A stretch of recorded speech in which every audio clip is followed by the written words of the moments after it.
It is so important for dispatchers to understand the terms and lingo in the trucking industry.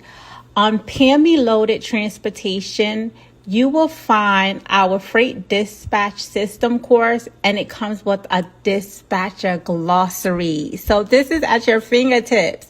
So if you hit Control-Find on your keyboard, you'll type in deadhead, and that's what we want to pull up, this word deadhead, which is unpaid miles traveled without freight. I'm going to go jump to the load board and show you an example of what deadhead looks like on the load boards. So I have a driver delivering in Kennesaw, Georgia tomorrow for a flatbed.